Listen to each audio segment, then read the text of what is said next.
dentro algo vibra distinto, el aire se espesa, el silencio es un instinto. Kilómetros y misterios, el viaje comienza, la noche te observa con fría presencia.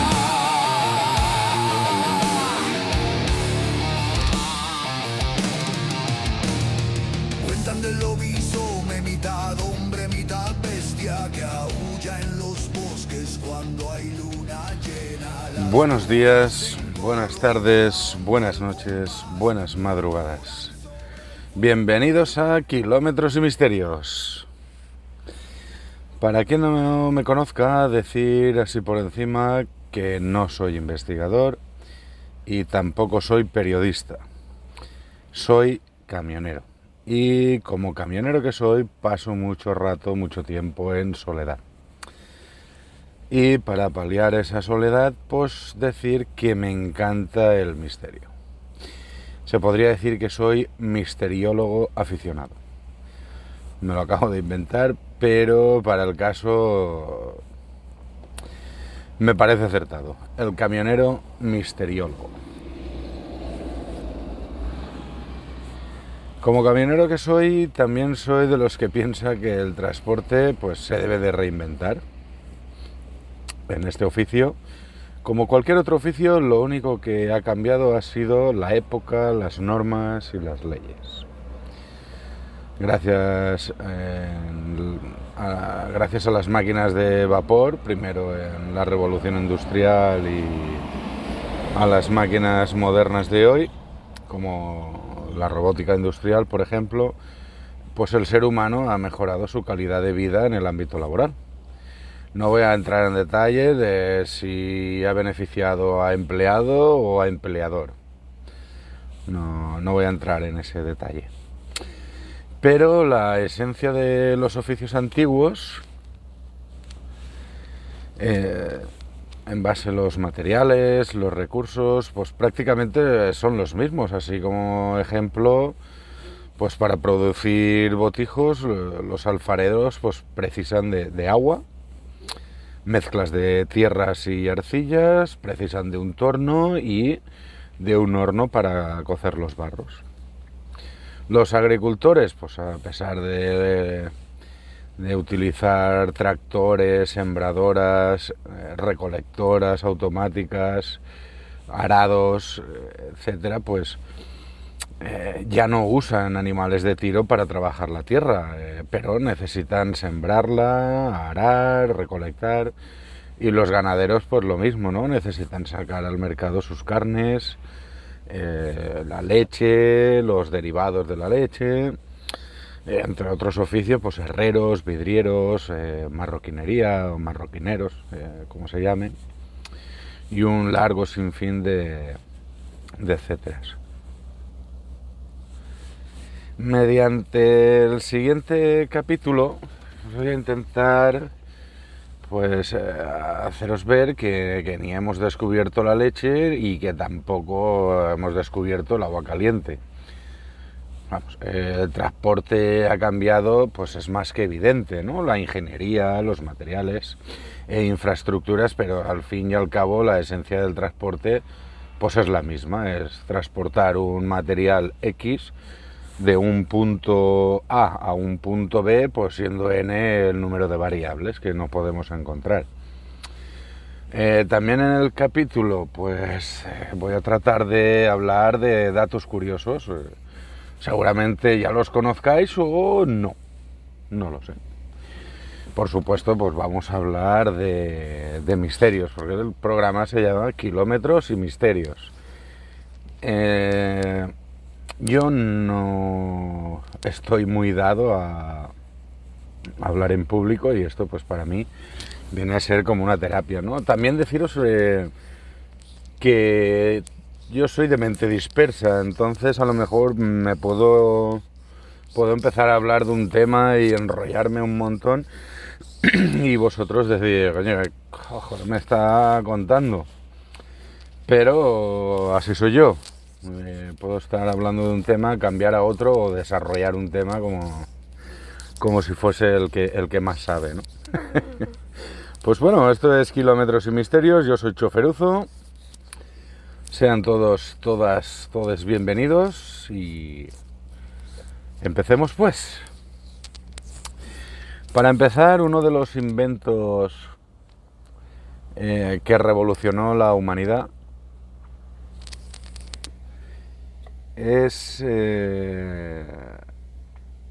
nace en la antigua Mesopotamia. La antigua Mesopotamia pues la situamos entre los ríos Tigris y Éufrates. Es considerada la cuna de la civilización. En estas fértiles tierras pues surgieron las primeras ciudades, los primeros sistemas de escritura, algunas de las innovaciones tecnológicas más importantes de la historia. Se dice que entre ellas pues destaca el invento que a día de hoy a nosotros los transportistas nos facilita muchísimo la vida, y a cualquiera que se desplace en un vehículo también. Estamos hablando de la rueda. La rueda, pues eso, fue un hito que transformó la vida humana para siempre, ¿no? Mesopotamia, pues Mesopotamia es el nombre por el cual se conoce a la región histórica Oriente Próximo, como hemos dicho, pues ubicada en los ríos Tigris y Éufrates, entre las áreas no desérticas del actual Irak y la zona limítrofe del norte y este de Siria. Estamos ya ubicados geográficamente. Decir también que el término Mesopotamia alude inicialmente a esta región durante la Edad Antigua. Bueno, ¿qué es la Edad Antigua? Pues la Edad Antigua abarca aproximadamente entre el 4000 a.C., con la invención de la escritura, y hasta el 476 después de Cristo, al año en el que el Imperio Romano de Occidente cae. En ese periodo pues se desarrollan las primeras civilizaciones, se forman grandes imperios, surgen conceptos como Estado, derecho, y las aldeas pues evolucionaron para convertirse en ciudades. Por si os interesa, pues Mesopotamia pues, se dividía al norte con Asiria, al sur Babilonia, y Babilonia pues también se conocía como Caldea, y a su vez era dividida en Acadia, la parte alta, y Caldea, la parte baja, ¿no? El norte y el sur. Los nombres de ciudades como Ur o Nippur pues también son nombrados en la Biblia, en la Torá, pues como los del diluvio universal o la leyenda de la Torre de Babel. No sabemos si es leyenda, no es leyenda, algunos lo están buscando. La historia de Mesopotamia pues está dividida en 5 etapas, las cuales voy a nombrar, pero no las voy a desarrollar, ¿vale? Teníamos el periodo sumerio, el imperio acadio, el imperio babilónico, el imperio asirio y el imperio neobabilónico. Era un sistema social que estaba ligado a la economía, por lo que no había castas ni estratificación. Había diferentes posiciones económicas, la diferenciación era posiciones económicas, o más rico o más pobre, o más dinero o menos. Pues mira, pues como en la actualidad. Bueno, la invención de la rueda, que me lío y al final verás tú. La rueda, uno de los inventos más importantes, que se estima apareció sobre el 3500 a.C. La rueda pues se utilizaba primero como fines prácticos en alfarería.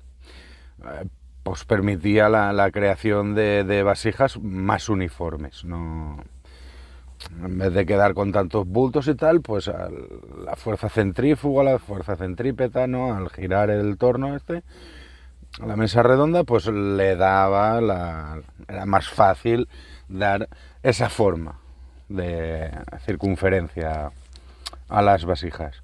Bueno, poco después la rueda fue adaptada para el transporte mediante carros.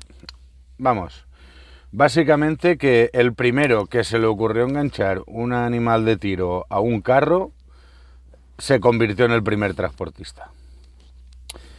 Esto pues revolucionó la movilidad, revolucionó el comercio, revolucionó las comunicaciones. La rueda permitió trasladar cargas más pesadas, acortar distancias, conectar ciudades que hasta entonces pues permanecían aisladas, ¿no? Eran más aldeas, cuatro casitas y poco más. Había mucha gente, pero luego pues ¿qué más decir? No solo tenían la rueda, no solo dependían de la rueda. Los mesopotámicos, no sé si ese sería el gentilicio correcto, pero bueno, me gusta cómo suena, mesopotámico.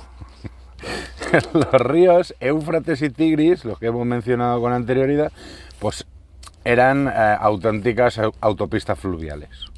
Navegaban embarcaciones cargadas de cereal, arcilla, madera, metales, telas, alimentos, un sinfín de... Pues como hoy son las rutas marítimas, pues en aquel entonces ya utilizaban estos ríos para transportar material. Para los primitivos medios de transporte por carretera, pues se desarrollaron caminos que conectaban ciudades como Uruk, Babilonia, Ur. Había que desarrollar, había que inventar algo para que los carros pues no fueran sorteando los bancales y dando saltos entre las malezas y demás, ¿no? Pues entonces los primeros caminos, las primeras carreteras, y convertían a la región pues en un nodo de intercambio cultural y económico. Te desplazabas desde largos sitios para vender tus materiales, como hoy, pero en la antigüedad, hace 6.000 años atrás ya. La Mesopotamia antigua, pues no está exenta de enigmas tampoco. Los relatos sumerios hablan de ciudades perdidas en el desierto y de reyes que recibieron sabiduría directamente de los dioses. Bueno, dioses. ¿Podrían ser visitantes de otros mundos? Pues no lo sé, pues mira, pues según con quien hables o quien te cuente la historia, pues te dirá, ¿no? Eran dioses venidos de las estrellas. Pues para mí, visitantes de otros mundos. Los mesopotámicos crearon leyendas muy complejas sobre la creación del mundo. Sobre la creación del ser humano, sobre la creación del cosmos.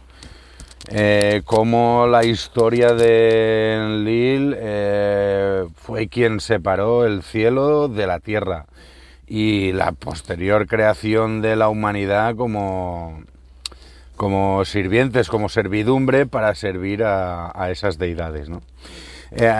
Algunos arqueólogos pues sugieren que todavía quedan caminos y canales ocultos bajo tierra esperando a ser descubiertos, lo que alimenta la idea de que Mesopotamia pues guarda secretos aún por revelar, ¿no? Que ahí están, esperando a que alguien vaya, levante una piedra y diga, ¿esto qué es, tío? Y nos retrocedamos más atrás en el tiempo, como está pasando en Göbekli Tepe, con las columnas, las caras en forma de T y demás. Bueno, cada uno ve una cosa y según con quien hables, pues te dice, ¿no? Son representaciones de una faz, de una cara. Bueno, puede ser, a lo mejor simplemente era una columna para sujetar un techo y mira, da la casualidad de que la pareidolia, pues tú ves unos ojos, una nariz y tal. Bueno, en conclusión, que ya veis que se me va la pinza y no avanzamos. La invención de la rueda y el desarrollo de vías de comunicación en Mesopotamia marcaron el inicio de una nueva era para la humanidad. Estos avances, que no solo facilitaron el comercio y la expansión de las primeras ciudades, sino que también dejaron un legado cultural y tecnológico que a día de hoy pues todavía resuena en nuestra vida cotidiana. Los misterios que rodean esta antigua civilización pues nos recuerdan que, aunque mucho se ha descubierto, pues queda mucho por explorar y sobre todo comprender. Dando un salto temporal, terminando ya con la rueda, dando un salto temporal, pues nos vamos a desplazar al 753 antes de Cristo.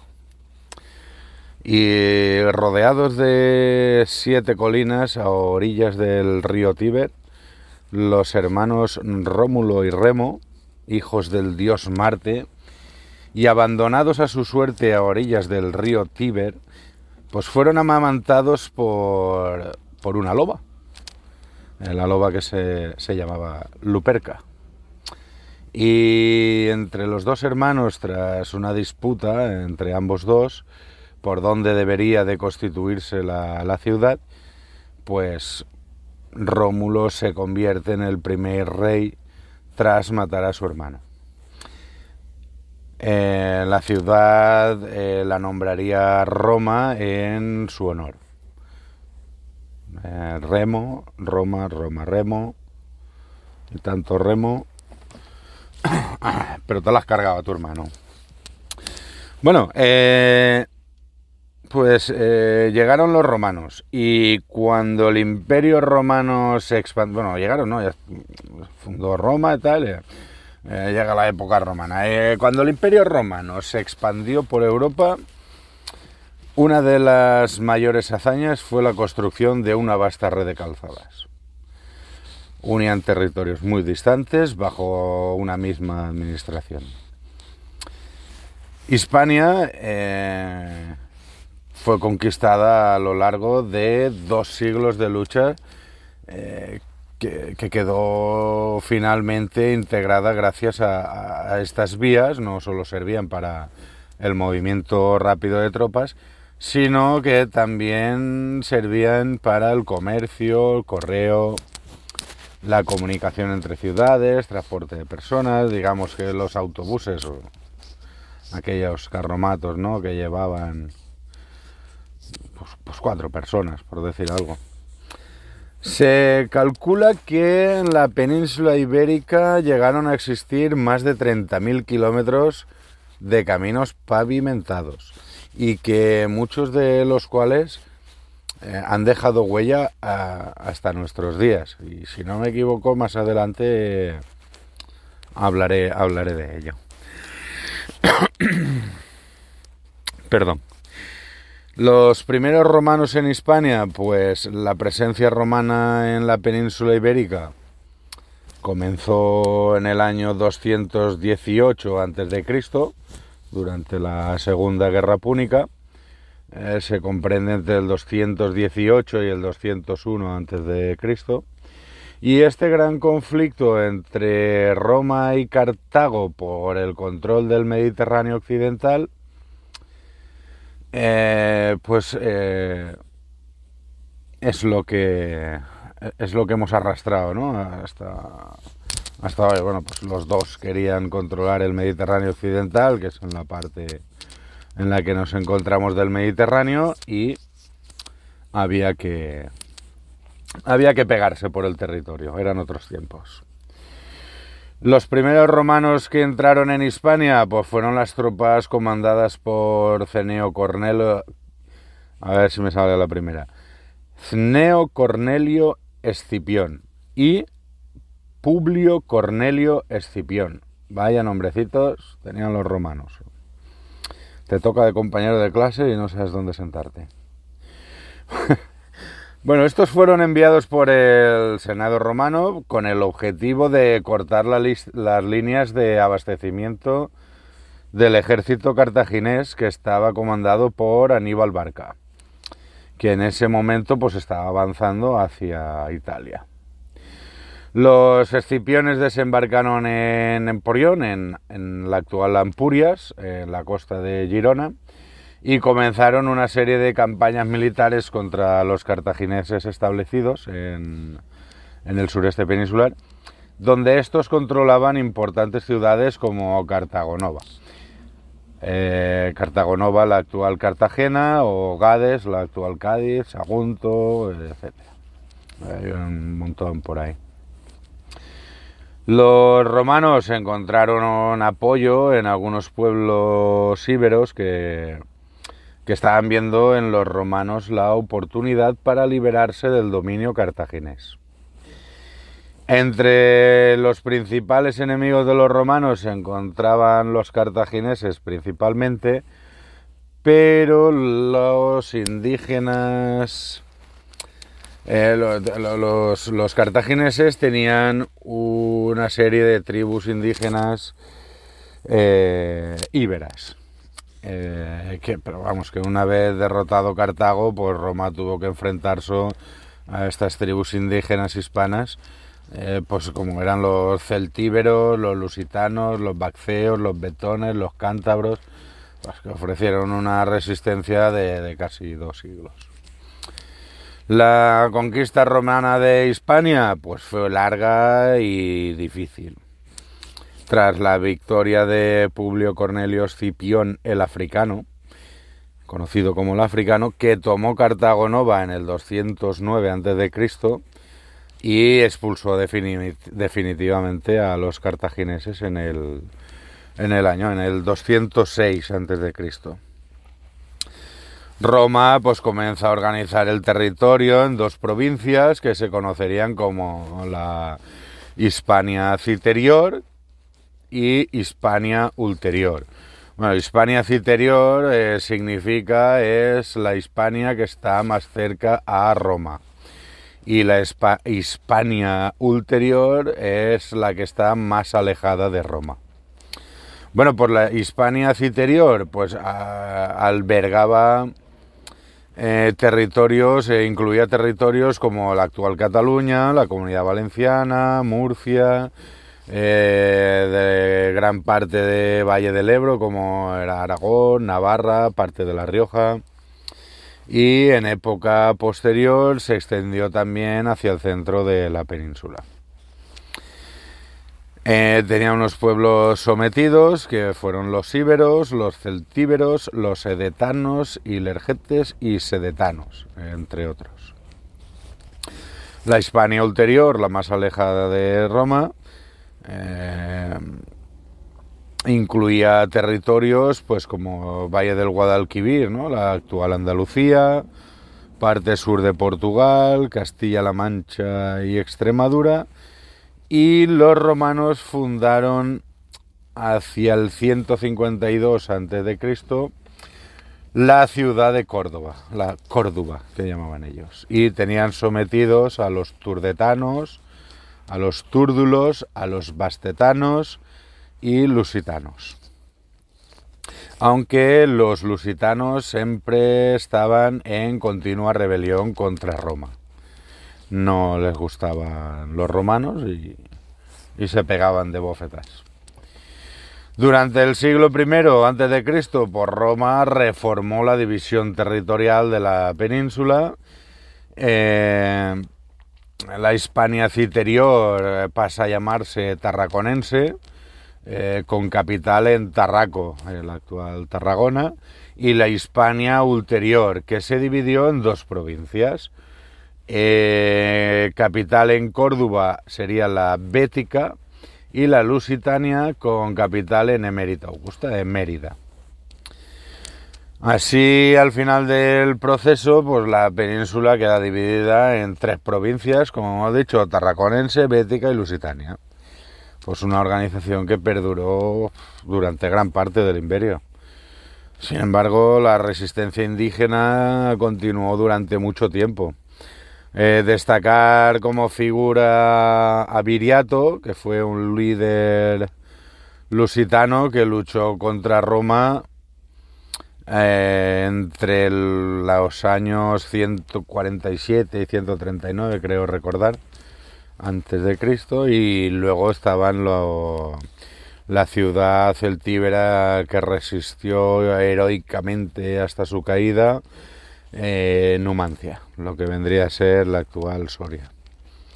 Esto creo que era para el 133 antes de Cristo. Se me bailan las fechas y no. Tenéis que entender que llevo todo el día despierto, conduciendo y pensando a ver cómo enfocaba todo esto, que no se me fuera demasiado la pelota, ¿vale?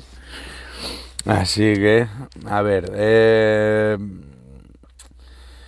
finalmente, pues la conquista total de la península pues se completa con las guerras cántabras del 29 al 19 a.C., bajo el emperador Augusto.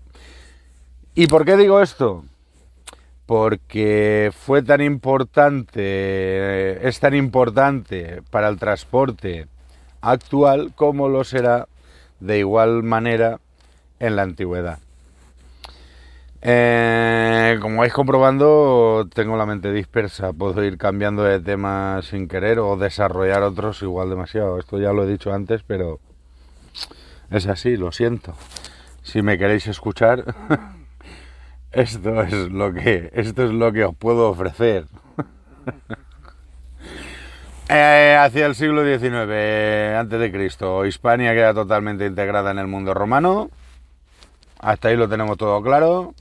Y se inicia un largo periodo de romanización que transforma los pueblos indígenas de la península ibérica, de lo que se conoce como Hispania. Se transforma profundamente su cultura, su lengua, su organización política, todo. Pasamos a ser romanos. Bueno, ¿por qué decía lo del emperador Augusto iba a ser tan importante en el transporte de hoy, como para los conductores en general, de la actualidad como lo fue en la antigüedad? Pues resulta de que la calzada más importante que teníamos en la península ibérica fue la Vía Augusta, que recibía el nombre por el emperador Augusto. Y tenía un recorrido de casi 1500 kilómetros. Iban desde los Pirineos hasta Cádiz. Pasaba por ciudades como Tarraco, Valencia, Cartago, Nova, Córdoba, toda la península. Esta arteria principal pues se complementaba con otras rutas como... ¿Quién no conoce la Vía de la Plata? Pues la Vía de la Plata conectaba Mérida Augusta, la actual Mérida, con Astorga. Atravesaba la meseta. Y había otra cosa también que tenían los romanos que se llamaba la ruta o el itinerario antonino, creo que era eso, ¿vale? Era una suerte de mapas de carreteras del mundo romano, que recogía distancias, recogía paradas, recogía sitios para dormir, recogía localidades, ciudades, ¿no? Lo que vendría siendo una vía Michelin.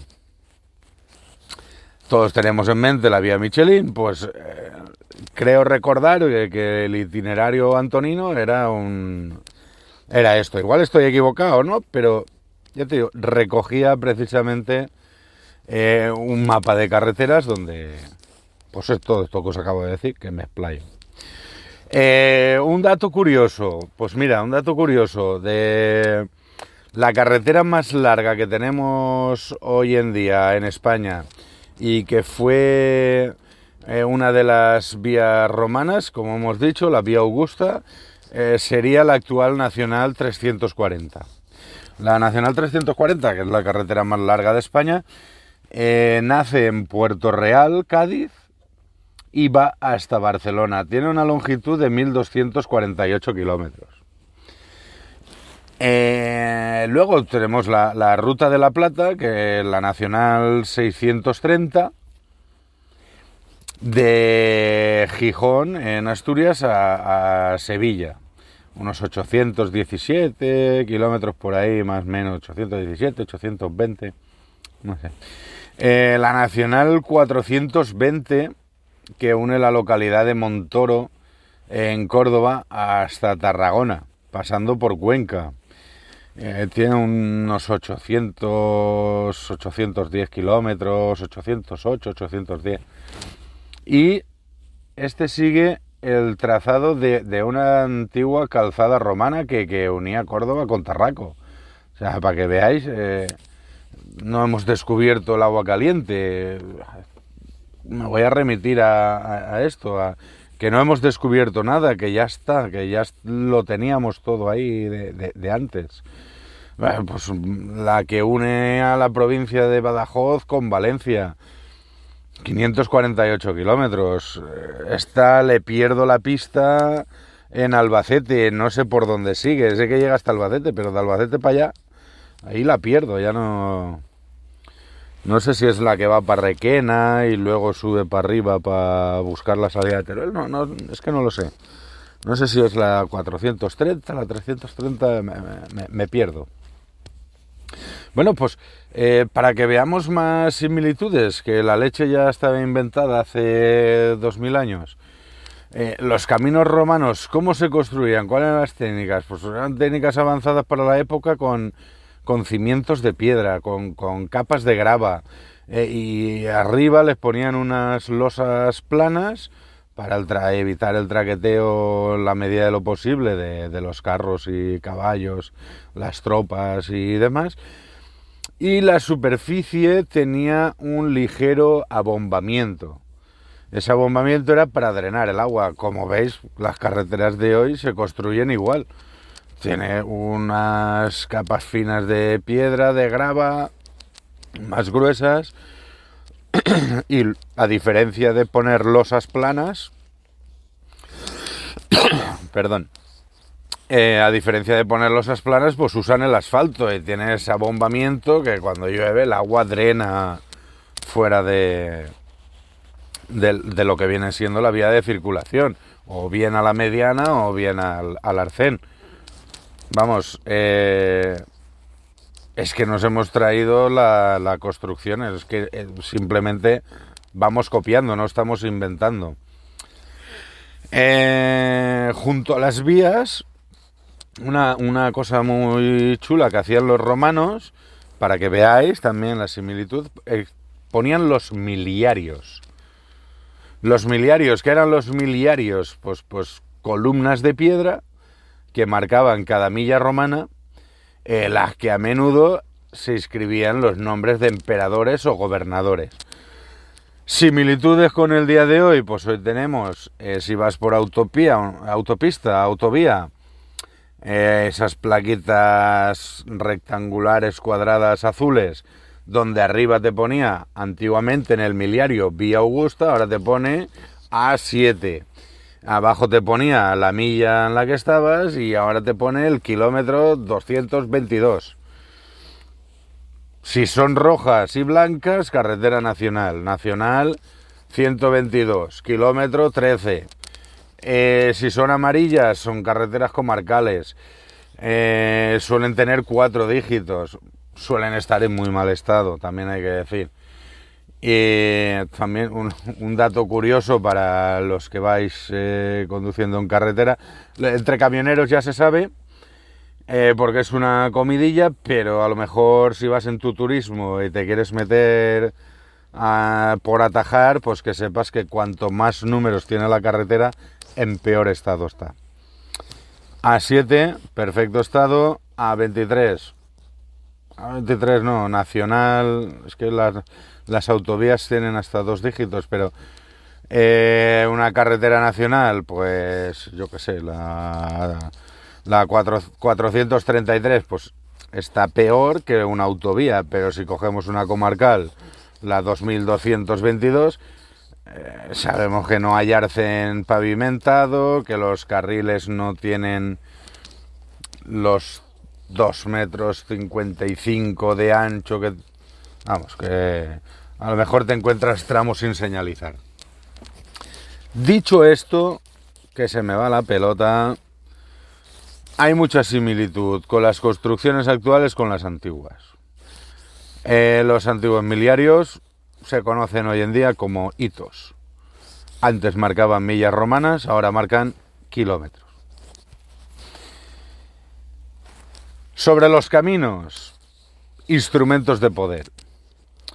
Las calzadas no eran simples infraestructuras, eran símbolos de dominio y de orden. Gracias a las calzadas, pues el ejército podía sofocar rápidamente rebeliones, los comerciantes transportaban aceite, vino, metales, telas, pan, todo lo que tú quieras, los funcionarios aseguraban el cobro de impuestos, como hoy en día, y decir que la Hispania romana se convirtió en una provincia rica y productiva en gran parte gracias a estas redes de comunicación. Lo cual al Senado romano, que se encontraba en Roma, no le gustaba demasiado lo que ocurría en Hispania. Como a día de hoy éramos unos no éramos apestados, pero bueno, que no molesten mucho, ¿vale? Algunos historiadores pues incluso señalan que muchas de nuestras carreteras actuales siguen el trazado de aquellas calzadas. Basta observar mapas para comprobar que vías modernas como la Nacional 630, que recorre el oeste peninsular, pues repite casi milimétricamente el camino de la antigua Vía de la Plata. Vamos, prácticamente está construida encima de... Yo cuando estudiaba, una de las cosas que dijo el profesor fue que había carreteras que estaban construidas directamente encima de vías romanas. Que si levantásemos el asfalto y las capas que hay debajo, nos podríamos encontrar con esas losas planas que ponían los romanos para la construcción de sus calzadas. En algunos puntos de la geografía española, pues siguen en pie algunos puntos romanos. Hay uno que a mí me llama siempre mucho la atención porque por esa carretera paso muchísimo, por la A4, ¿no? A la altura de Villa del Río, en la provincia de Córdoba. Ahí tienes una señalita que dice Puente Romano, ¿no? Y miras a tu derecha, yendo de Sevilla hacia Madrid, miras a tu derecha y ahí ves el Puente Romano. Creo recordar que tiene 4 arcos, 3 arcos, 4. Pues siempre que paso pego un vistazo, pero claro, como voy conduciendo, pues no te quedas mucho con los detalles. Y creo que hay un merendero donde, yendo de Córdoba a Sevilla o la inversamente proporcional, pues puedes desviarte para verlo, merendar, enseñarle a los niños, mira, esto es un puente romano, lleva aquí 2000, más de 2000 años, 2100 años llevará, y aquí está, aguantando, ¿no? Me voy a centrar un poquitín en la Vía Augusta, por ser la más larga y siendo la ruta principal que unía Pirineos con Cádiz. Pues, ¿qué puedo decir? Pues mira, del sur al norte vamos a recorrer, saldremos desde Gades, lo que es Cádiz. De ahí subiríamos a Hispalis, lo que es hoy Sevilla. En Sevilla había dos bifurcaciones, pero bueno, estamos ahora mismo en esto que se me va. Porque ahora me podría llegar y decir, pues mira, llegamos a Hispalis y en Hispalis teníamos el desvío hacia Itálica, que sería la actual Santiponce, que es saliendo de Sevilla... dirección Mérida, lo que viene siendo la Ruta de la Plata, la Vía de la Plata. Y desde Hispalis podíamos también ir a buscar vía Augusta, dirección Carmo, lo que venía a ser Carmona, hoy en día dirección Madrid. Es que ya te digo que es que se me va, ¿no? Entonces estábamos en Hispalis, llegamos a Carmona, de Carmona a Istigi, Écija. De Écija vamos a Córdoba, que tiene un puente romano también precioso. De Córdoba nos vamos hacia la provincia de Jaén, pasando por Linares. De ahí nos iríamos a Saetavis. Linares ¿cómo se llamaba Linares? Linares. Lo estuve viendo no hace mucho. Mira. Bueno, si me acuerdo ya lo diré. Iríamos de ahí, de Linares hacia Saetavis, lo que es Játiva, Valentia, Saguntum, Tortosa, Tarraco, Barcino, que es la actual Barcelona, Gerunda, la Gerona, y ya el Pirineum. Pirineum. No, yo no, de latín corto, no he llegado a estudiar yo latín. Te digo, 1500 kilómetros. Buena parte coincide con la actual Nacional 340 y la A7. Si continuamos subiendo para arriba en el Pirineo, pues llegarías a la vía Domitia hacia Narbona y ya para Roma y ya volverás si quieres. Luego, como restos importantes conservados, pues el puente romano de Córdoba, los miliarios de Jerez, también hay en Castellón y en Gerona también, creo que estuve viéndolos allá por donde estaba yo haciendo la mili. Sí, en Gerona. El puente de Villa del Río, como he dicho antes. El arco de Bará en Tarragona.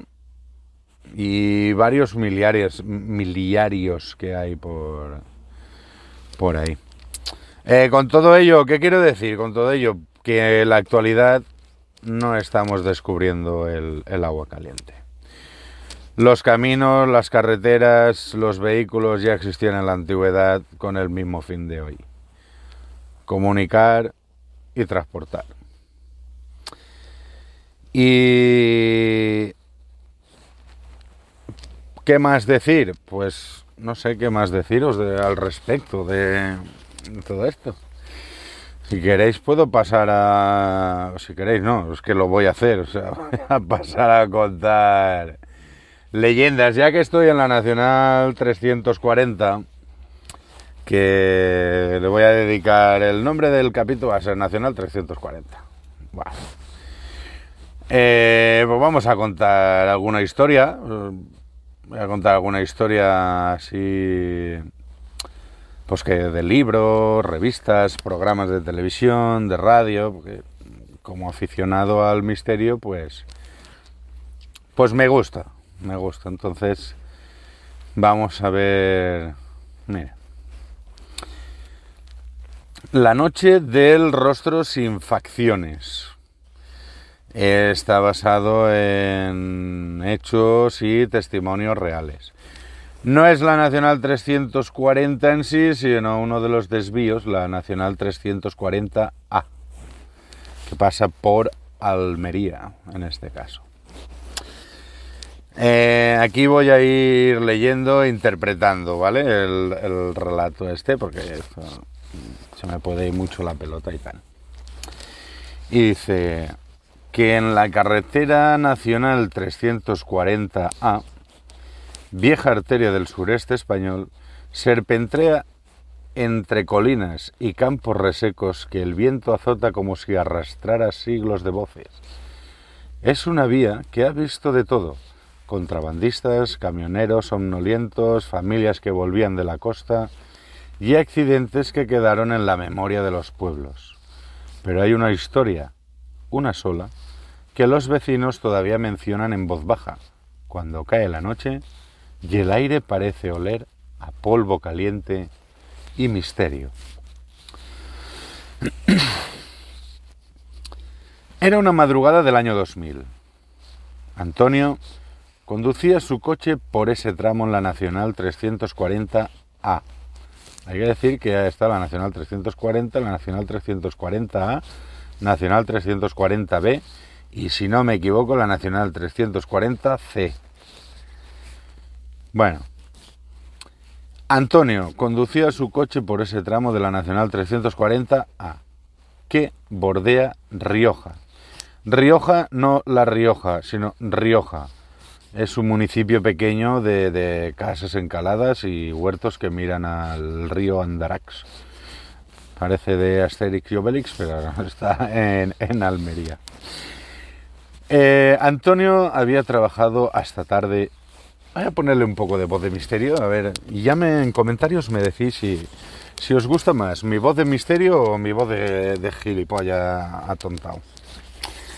Bueno, tengo que decir que mi voz en sí no me gusta, pero bueno, os voy a torturar con ella. Antonio había trabajado hasta tarde y regresaba a casa por costumbre con la radio encendida a bajo volumen y las luces cortando la oscuridad del asfalto. El silencio del desierto almeriense lo envolvía todo. De pronto, algo le llamó la atención. Una figura en el arcén, inmóvil, bajo la luz amarillenta de una farola lejana. Al principio creyó que era un autoestopista o quizá alguien pidiendo ayuda. Redujo la velocidad y la figura alzó el brazo y comenzó a hacerle señas para que se detuviera. Antonio frenó. El coche quedó a escasos metros y entonces lo vio con claridad. Era una persona, o algo que pretendía serlo, pero su rostro no tenía expresión. No porque estuviera en sombra, sino porque literalmente faltaban las facciones. Era como si llevara una máscara de cera derritiéndose. Contaría años después ante las cámaras un rostro liso, brillante, sin ojos, sin boca, sin vida. El corazón se le aceleró. Antonio pisó el acelerador y salió disparado sin mirar atrás. Durante kilómetros sintió la mirada de aquel ser en la nuca, aunque sabía que no tenía ojos con los que mirarlo. Pasaron los años, pero la escena nunca lo abandonó. En 2022, Antonio se atrevió a contar su historia en el programa Cuarto Milenio. No buscaba fama, solo comprender. Ante los periodistas y médicos del equipo relató la experiencia con detalles, sin titubeos. Lo sometieron a diversas pruebas, resonancia magnética, monitorización neurológica, mientras recordaba el suceso. El resultado fue inquietante. Cada vez que evocaba la aparición, su cerebro mostraba una intensa actividad emocional, como si reviviera un trauma auténtico. Los especialistas coincidieron en algo. No mentía. Su cuerpo respondía como el de alguien que había vivido una experiencia real y aterradora. El programa quiso ir más lejos. Llevaron al médium Aldo Linares al mismo punto de la carretera, sin decirle el lugar exacto del suceso. Apenas bajó del vehículo, el médium detuvo el paso. «Hay alguien aquí», murmuró. «Un hombre me hace señales, como si pidiera ayuda. No es una presencia amable.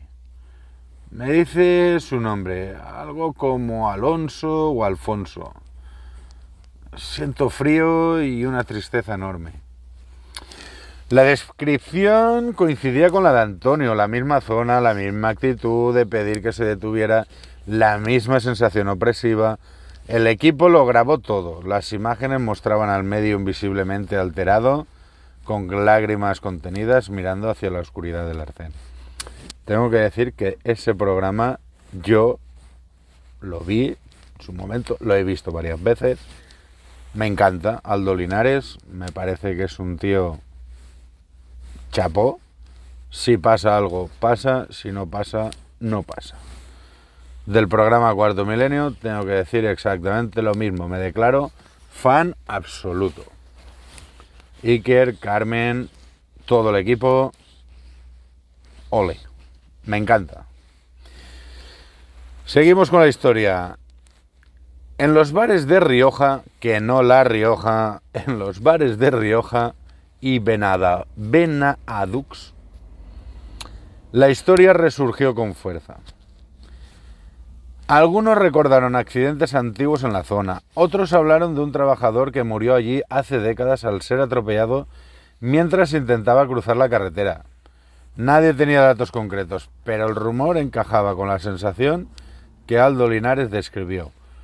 Un alma que pide ayuda, que busca ser vista y escuchada. Desde entonces, más de un conductor ha dicho haber visto una figura borrosa junto al kilómetro maldito. Algunos solo una sombra, otros el reflejo de algo que parecía humano, pero que no lo era del todo. Pero vamos, de todos los que pasaron, ninguno quiso detenerse. Hoy en día la Nacional 340A sigue ahí, porque no la han quitado, sigue ahí, envejecida con su asfalto lleno de cicatrices. Al caer la noche el viento silba entre los olivos y arrastra el polvo del desierto, pero vamos, el camión va pegando bandacillos. Si uno se detiene y apaga el motor, pues puede oír los grillos, el crujido de la grava, las hierbas mecerse con el viento. Vamos, prácticamente es una carretera ya envejecida. Quizás, y solo quizás, el leve sonido de alguien que mueve la mano en la oscuridad pidiendo que frenes. Un gesto humano, pero una presencia que no pertenece del todo a este lado de la carretera. Yo no lo he visto. ¿Me gustaría verlo? Tengo dudas. A mí las apariciones fantasmales, así como los fenómenos ufológicos, me despiertan más interés y curiosidad. Los fenómenos fantasmales no he visto ninguno, pero tampoco me hace mucha gracia poderme encontrar con alguno. Bueno, este testimonio de Antonio y de los vecinos de Rioja, en Almería, pues son fuentes y testimonios reales, ¿no? Por lo menos lo que salió en la emisión Cuarto Milenio en diciembre del 2022, tengo aquí anotado. También salió un reportaje del Diario de Almería, también en el 2022, sobre la investigación en la Nacional 340A y la participación de Aldo Linares y su descripción del lugar. ¿Qué más? Pues tengo más cositas de la Nacional 340. ¿Os gustan los avistamientos ovni? A mí me encanta, ¿eh? Tengo verdadera pasión por la ufología. No soy un investigador al uso, no soy JJ Benítez, ni soy Iker Jiménez, ni soy ¿cómo se llama ahora? Bueno, Josep Guijarro, ni ningún ufólogo conocido. Simplemente es un mundo que me gusta, que me encanta, que lo leo, que lo sigo y que cualquier noticia me llama la atención, y que es más fácil que vea un ovni que encontrarme 5 euros en el suelo por la noche, porque siempre voy con la cabeza mirando hacia arriba en vez de mirar hacia abajo. Bueno, pues voy a traerte una historia documentada basada en testimonios publicados y en entrevistas recogidas por medios que han investigado avistamientos en distintos tramos de la Nacional 340.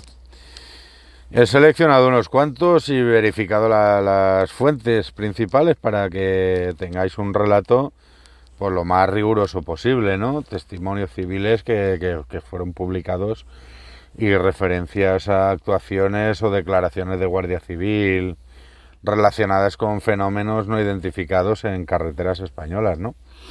Que es lo que yo quiero, de lo que yo quiero tratar en este podcast, que las historias que vayamos a tratar sean verídicas, estén documentadas, que hayan hablado. Entonces, otra cosa que se me olvidaba deciros es que si vosotras tenéis vuestra experiencia particular, sea la que sea, luces en la noche, damas de blanco, jinetes sin cabeza, brujas, ruidos, sonidos, arañazos, vuestras experiencias personales, a ser posible en carretera, vais conduciendo y tal. Entonces me mandáis un correo electrónico con vuestra historia, bien un audio, bien lo que os parezca, lo que consideréis oportuno, a kilómetros y misterios, todo junto, kilometrosymisterios@gmail.com. Vosotros me lo mandáis ahí. Si queréis desvelar así vuestro nombre y que diga, pues Antonio ha visto, nos manda este relato, podéis explayaros lo que queráis, luego ya yo le doy voz. Y si queréis que me ponga en contacto con vosotros para organizar una reunión donde hablemos tú y yo y grabamos la conversación y luego la subimos, las grabaciones van a subir en crudo, no voy a editar nada porque no hay nada que editar. Nos podemos equivocar y tal, y van a subir en crudo. A lo mejor le pongo música de fondo y tal, pero... Recuerda. Joder, qué cabeza la mía. Todo junto, kilometrosymisterios@gmail.com. Estaré esperando vuestras historias.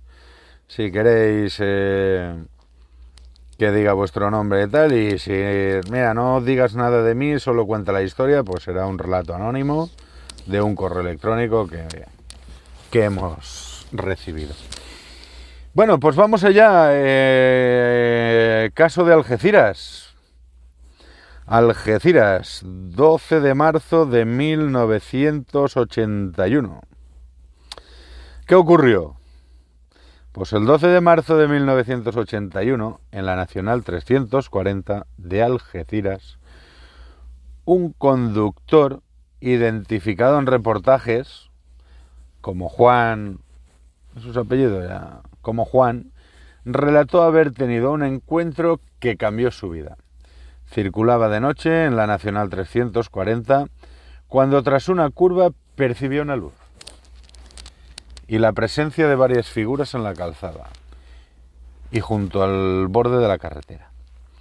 El testigo describe que aquello no se parecía a nada conocido, se sintió observado, sufrió una subida de pánico y consiguió alejarse. Este caso ha sido difundido por programas de investigación sobre fenómenos anómalos y reseñando reportajes de Cuarto Milenio, plataformas vinculadas a este trabajo de investigación, etcétera, etcétera, etcétera. ¿Qué dicen los testigos?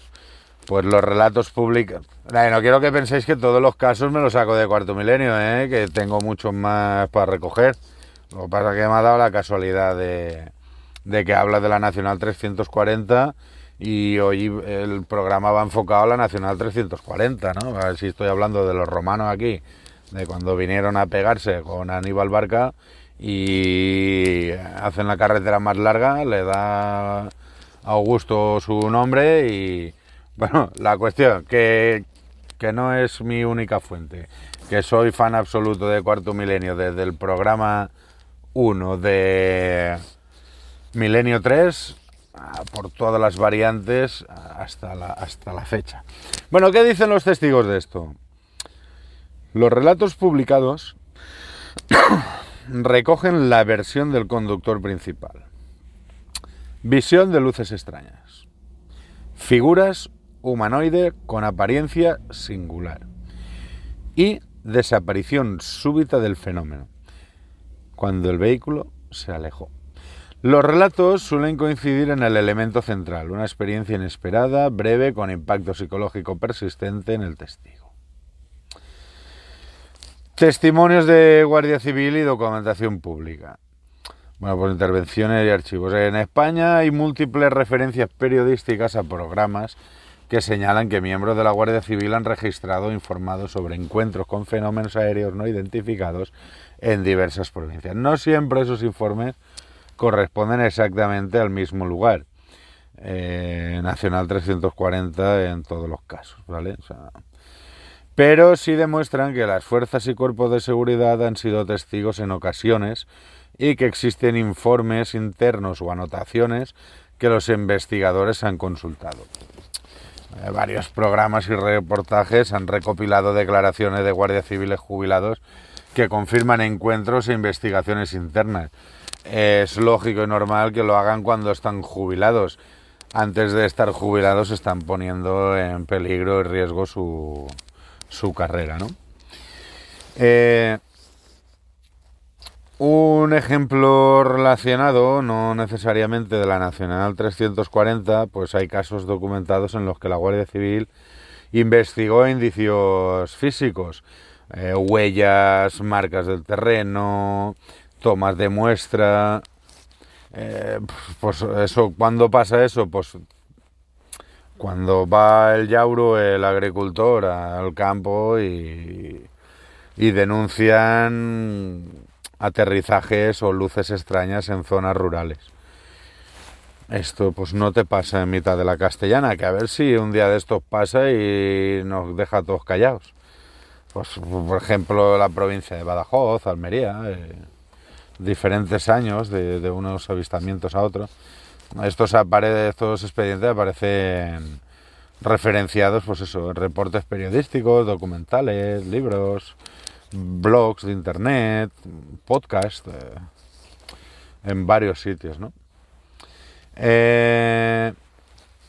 Otras voces y leyendas locales de la Nacional 340, pues es que por su longitud y tramos variados, la costa, la sierra, las zonas poco pobladas, la poca iluminación o mala iluminación, pues acumula relatos de conductores que han visto luces, figuras, fenómenos extraños, tanto en la provincia de Cádiz como hasta ya tomar vientos hasta Barcelona, ¿no? Tramos de Tarragona, Castellón, medios locales y programas especializados han recorrido testimonios de conductores y vecinos que sitúan avistamientos sobre todo en noches con poca visibilidad. Estas historias pues suelen repetirse en el tiempo y en lugares concretos de la Nacional 340, alimentando la sensación de zona caliente para avistamientos. Yo tengo una historia personal sobre un avistamiento en la Nacional, no era Nacional 340, no sé, es la 7 de Tarragona hacia Castellón. Pero bueno, eso otro día, cuando me sienta valiente, os lo contaré. Y si queréis que os lo cuente en el próximo episodio, pues en comentarios lo ponéis. A ver si tengo alguna historia. Venga, va. Castelldefels, kilómetro 500. ¿Qué es? Provincia de Granada. Es una carretera solitaria que está bordeada por la montaña a un lado y el Mediterráneo profundo al otro, donde la oscuridad de la noche cae con un peso especial. O sea, es espectacular. En 1994 un camionero que descendía por este tramo relató haber visto una luz que se desplazaba sobre el mar, siguiendo un trayecto paralelo al suyo. Según sus palabras, no era ni un faro, ni un avión, ni una estrella fugaz. La luz que circulaba en paralelo a la misma altura que él, en un momento se detuvo en seco, flotando sobre la costa. Y luego ascendió a gran velocidad, hasta desaparecer en el cielo. Otros conductores confirman haber visto lo mismo esa noche. La Guardia Civil de Tráfico registró un informe interno, que nunca se ha publicado oficialmente, dicho sea de paso, donde se habla de luz de origen desconocido observada en el tramo de Castelldefels, Motril, en la provincia de Granada. Lo ocurrido en Castelldefels, pues recuerda inevitablemente al incidente de Manises. En 1979, el Super Caravelle de la compañía TAE con 109 pasajeros a bordo se ve obligado a aterrizar de emergencia en el aeropuerto de Valencia, en Manises. Lo que se conoce como el caso Manises. Si queréis buscar el caso Manises, lo vais a encontrar de mil maneras distintas. Bueno, pues se vio obligado a aterrizar, creo que salía de Mallorca, iba y vio las luces y dijo, no, hay que aterrizar ahí. Bueno, pues está el avión, el Super Caravelle, era perseguido por unas luces que eran imposibles de identificar. Aquella vez incluso, bueno, aquella vez, ¿no? O sea, es que fue esa vez, el comandante Fernando Cámara tuvo que salir en scramble desde la base aérea de Los Llanos para interceptar los objetos, lo cual no resultó fructuoso. Y encima le dijeron que no estaban persiguiendo luces, que estaban persiguiendo unos reflejos de las luces de escombreras en la refinería de Escombreras en Cartagena. Bueno, si miráis dónde está Mallorca, Valencia y Cartagena, dudo yo que se pueda ver el reflejo. El paralelismo entre ambos sucesos, el de Castelldefels y el de Manises, pues 15 años de diferencia, 300 kilómetros de distancia, pues eso, alimenta que la costa mediterránea pues es un corredor habitual de fenómenos aéreos no identificados. Lo que llaman ahora los FANI, bueno, los ovnis, para mí son ovnis, o los FANI, pues fenómenos aéreos lo dejaremos para los que quieran. Bueno, hay testimonios sobre esto. Había una luz detenerse sobre el mar, era demasiado brillante para ser un avión, se quedó quieta, como si me mirara. Hostia, tú imagínate que vas por ahí, ¿no? Hay una luz y dices, hostia, me está mirando, parece que me está mirando, me siento observado. ¿No habéis estado nunca en un sitio y estás con la sensación de que te están mirando por detrás y te giras, no hay nadie, ¿no? Esas sensaciones te pone los pelillos de punta, ¿eh? Pues imagínate una luz que no conoces. Y te dices, tengo la sensación de que me está mirando a mí.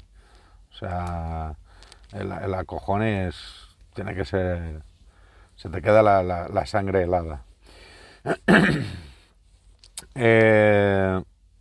Hay un camionero también que circulando por la carretera decía pues, no sentirse que estaba solo.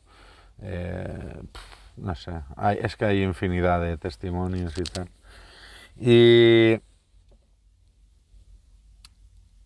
Y puedo hacerlo un poco más narrativo, darle un poco más de historieta, a ver qué tal me sale.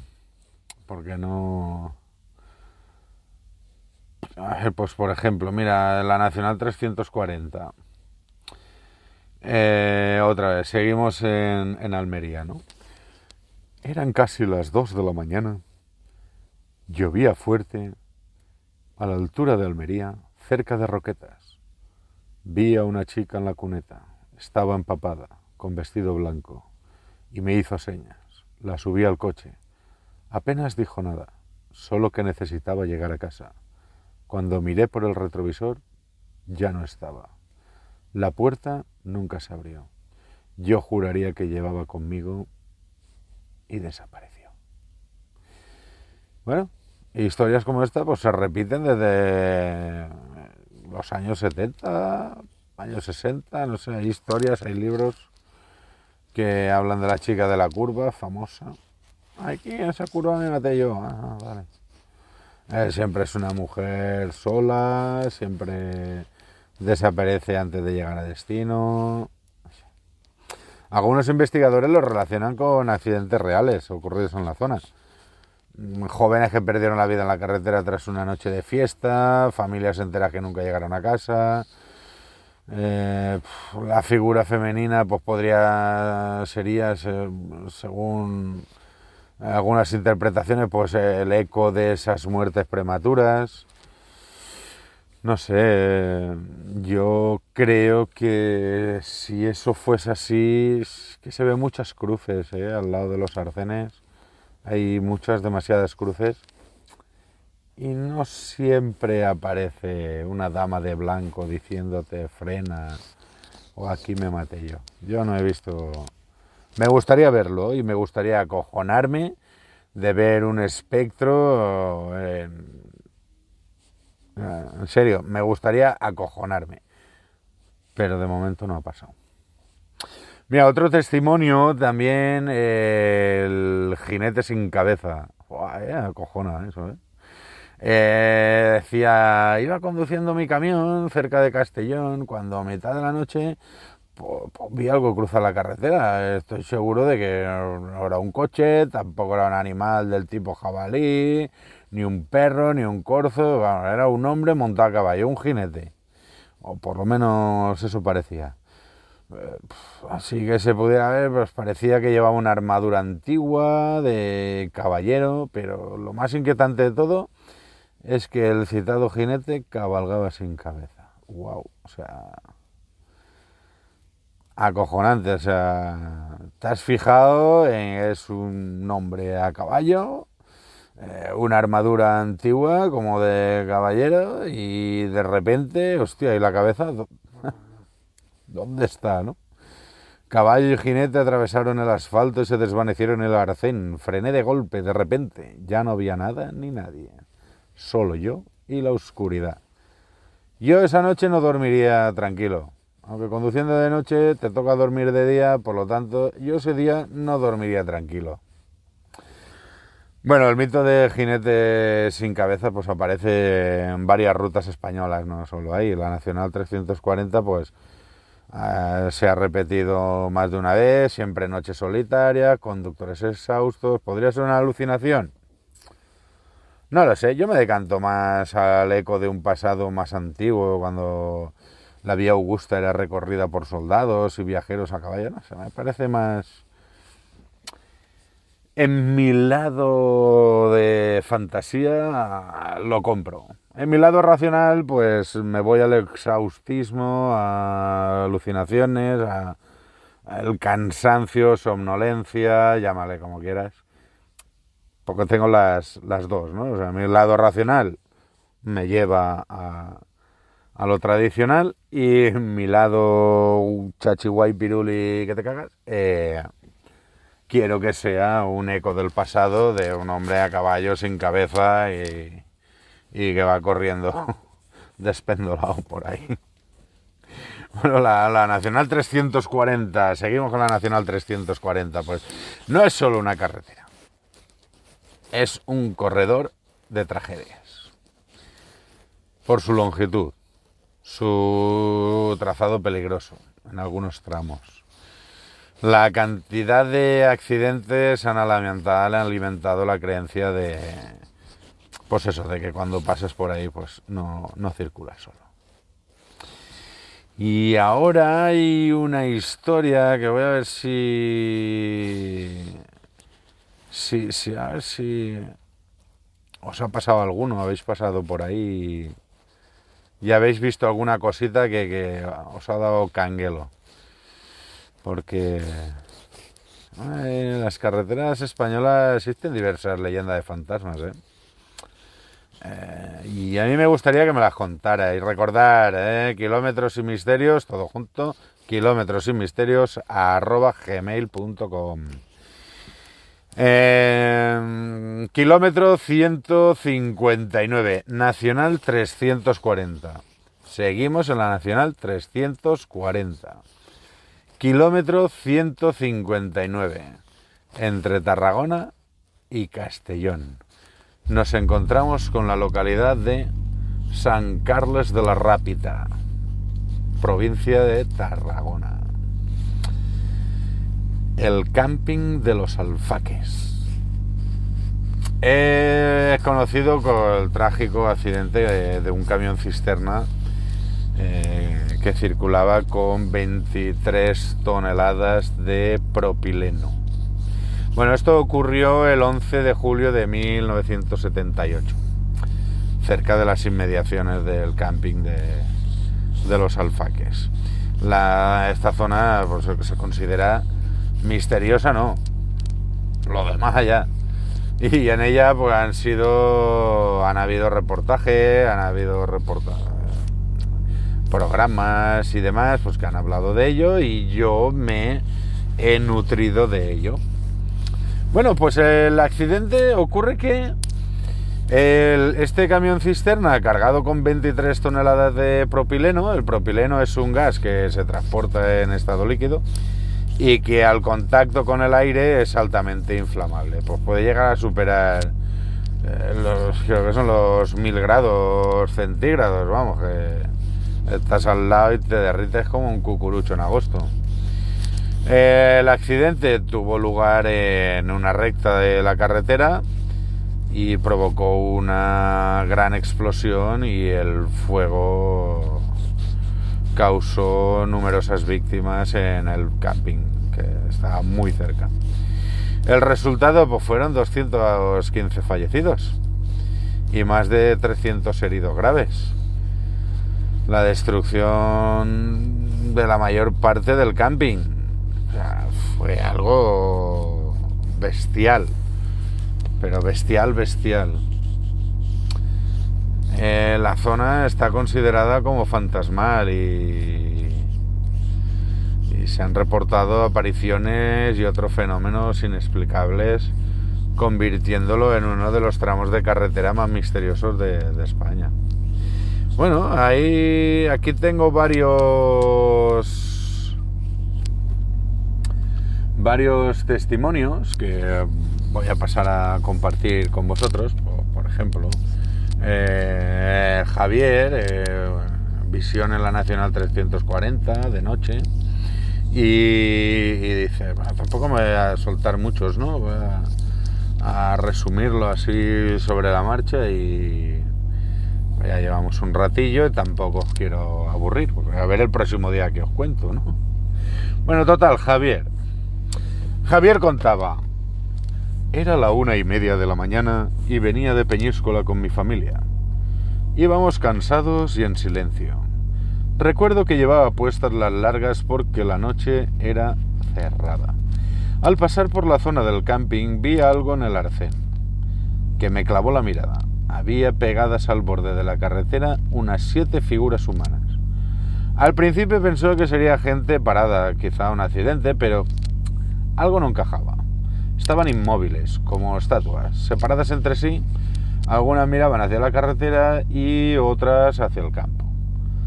Me quedé clavado. Lo que más me heló fue una de las figuras, un niño. Parecía llevar ropa de verano, pero su cara no tenía rasgos. Era todo negro, como quemada, como un agujero. No respondía a las luces del coche, no se movía, no respiraba. Desperté a mi mujer para que viera lo mismo que yo, y entonces en un parpadeo ya no había nada. La noche volvió a ser solo carretera y ruido del motor, pero yo no pude dejar de mirar atrás hasta mucho después. Este segundo testigo, Fernando, camionero, en el Arcén, kilómetro 159, verano, cabina, llevo a la familia. Y Fernando decía: yo hacía la ruta Valencia-Tarragona y aquella noche llevaba en la cabina a mi mujer y a mi hija. Era verano, pero ya era bastante tarde, casi medianoche. Al llegar al kilómetro 159, reduje la velocidad porque vi gente en el Arcén. Parecía una familia. Niños con gorros raros, cubos, palas, como si estuvieran listos para la playa. Les dije a mi mujer, en voz baja, que me extrañaba ver a niños a esas horas por ahí. Ella, medio dormida, me dijo que mirara mejor. Yo lo vi todo con claridad. Los críos se movían de forma extraña. No jugaban, más bien parecían asustados, huidizos. Al pasar a uno de ellos se le iluminó la cara con las largas del camión y aquello no era cara humana normal. Parecía ennegrecida, como chamuscada. Sentí un escalofrío que me recorrió todo el cuerpo. Mi hija, que dormía, se despertó y señaló hacia afuera. Papá, esos niños se esconden. No, paramos en el primer hostal para tomar café y el camarero nos mostró, tras contarle lo que ha sucedido al camarero, el camarero nos mostró un recorte antiguo de prensa sobre la tragedia del camping. Aquella mañana ninguno de nosotros pudimos dejar de pensar que lo que habíamos visto tenía que ver con aquel suceso. Testimonio número 3. Agente de la Guardia Civil, vigilancia nocturna, en la playa, invierno. No doy mi nombre, me parece estupendo que preserves tu intimidad. Solo digo que era una noche de servicio. Mi compañero y yo estábamos en un operativo en la costa, pegados al camping. Era pleno invierno, la playa estaba desierta y fría. Me parece una cara, la playa estaba desierta y el único ruido era el de las olas. Sobre las 3 de la madrugada vimos algo que no esperábamos. Una mujer paseando de la mano con una niña, como si fueran a dar un paseo por la orilla. Iban vestidas de forma veraniega, algo que nos extrañó, y caminaban con calma, sin mirar hacia nosotros, ignorándonos. Mi compañero me hizo una seña para que permaneciera oculto. Lo normal hubiera sido acercarnos y comprobar si necesitaban ayuda, pero cuando nos dispusimos a salir, las dos figuras se habían esfumado. Allí no había huellas ni rastro de que hubieran pasado por la arena. Fue una sensación muy rara, como si el lugar hubiera respirado y vuelto a quedarse vacío. Jamás habíamos sentido algo parecido en una intervención. Bueno, pues cuanto menos interesante lo que cuenta este agente de la Guardia Civil.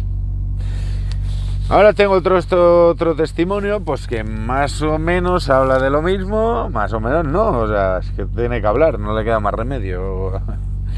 Es una abogada y el título que le he puesto es Pesadillas y aparición recurrente de una niña. Yo veraneaba varios años seguidos en los Alfaques. Y con el tiempo empecé a notar cosas que no tenía antes. Por la noche tuve pesadillas repetidas. Y fuera de ellas veía a una niña en mi mente. Era rubia, de unos 5 años, siempre decía la misma frase como si fuera un disco rayado. Busco a mi mamá. La veía con un vestido de verano, el pelo suelto hasta la cintura y un gesto de frío en la cara. Por el día lo intentaba racionalizar, pero cuando caminaba por el camping la sensación se intensificaba. La veía en la lejanía siempre sola y cuando me acercaba pues desaparecía. Llegó un momento en que dejé de dormir bien, me despertaba con la frase en la boca y con la certeza de que aquella niña que algunos llamaban nené seguía buscando a su madre. Contesto a unos amigos y algunos me dijeron que otros habían sentido lo mismo y la presencia persistente de un niño que no encuentra a su familia. Bueno, gente sensitiva, ¿no? que tiene esa capacidad. Luego tenemos aquí en una vigilancia costera también a Daniel y su compañera, que ven una figura en la playa que desaparece. Dice: mi compañero y yo estábamos haciendo una vigilancia nocturna cerca de la costa por motivos de seguridad. Habíamos salido tarde y el frío mordía. Eran las 3 de la mañana y la luz de nuestras linternas apenas llegaba a alcanzar la orilla. Cuando a unos 80 metros más o menos vi una silueta. Una mujer caminando lentamente de la mano con un niño por la playa. Casualmente como el del guardia. Al principio pensé que podía ser algún despistado, pero eran figuras extrañas. Ropa de baño en pleno invierno, movimientos pausados, vamos, como si no fueran del todo reales. Le comenté a mi compañera y nos acercamos lo más que pudimos sin dejar de cubrir la zona. Conforme avanzábamos, las figuras parecían dirigirse ligeramente hacia nosotros. Nosotros dos íbamos conversando en voz baja, extrañados por la escena y por la sensación de frío que nos atravesaba. Cuando llegamos al punto desde donde las habíamos visto, no había nadie. Lo más inquietante, la playa estaba limpia, sin huellas frescas, y el aire era el mismo de siempre, pero con una quietud que dejaba los nervios de punta. Aún hoy, cuando relato lo que vimos, noto cómo se me erizaba la piel. Vas a decir que te encuentras eso en la playa y no te cagas vivo, ¿eh? Yo sí.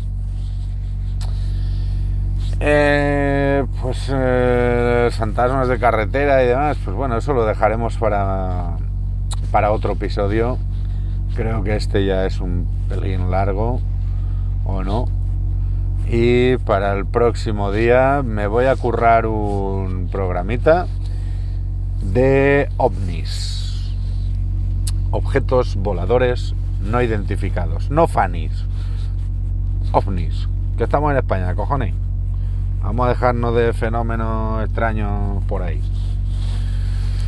Esto ha sido Kilómetros y Misterios. Gracias por llegar hasta el final del programa. Espero que os haya gustado.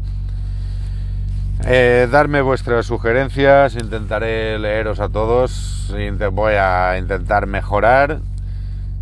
Pensad que voy en un camión, que lo voy haciendo a trozos y a mozos, como decimos en Valencia, y que estoy poniendo todo de mi parte. Estoy descansando poco y eso, para ir por carretera con un bicho de estos no es seguro. Bueno, compañeros, amigos, amigas, todos, espero que os haya gustado, repito, y nos vemos en el próximo capítulo de Misterios y que son Kilómetros y Misterios. Hasta luego. En cada kilómetro algo vibra distinto.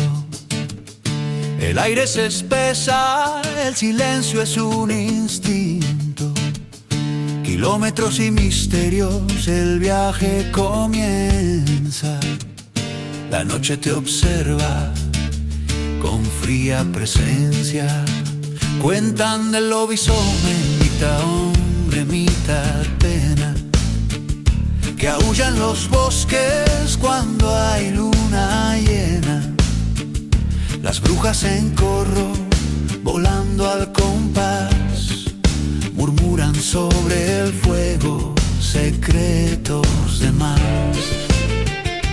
El hombre del saco camina despacio, lleva 1000 sombras dentro del espacio, y el chupacabra sigiloso, inmortal, ronda los caminos buscando su ritual.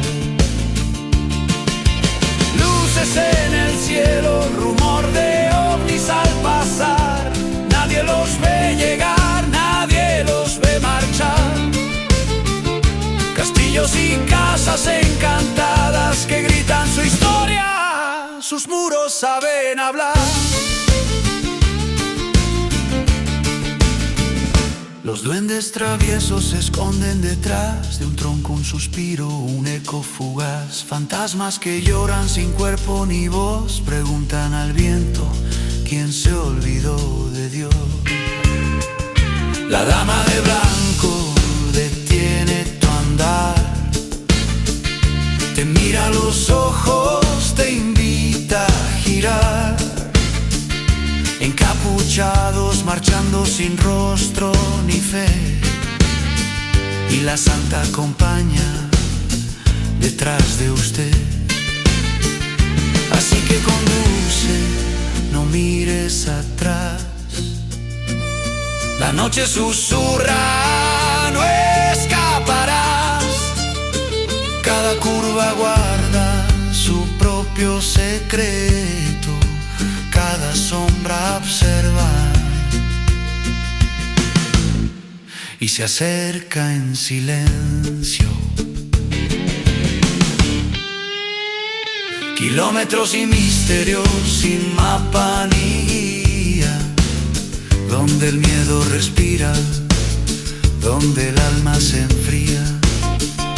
Sube el volumen, apaga la razón, porque aquí comienza tu nueva obsesión.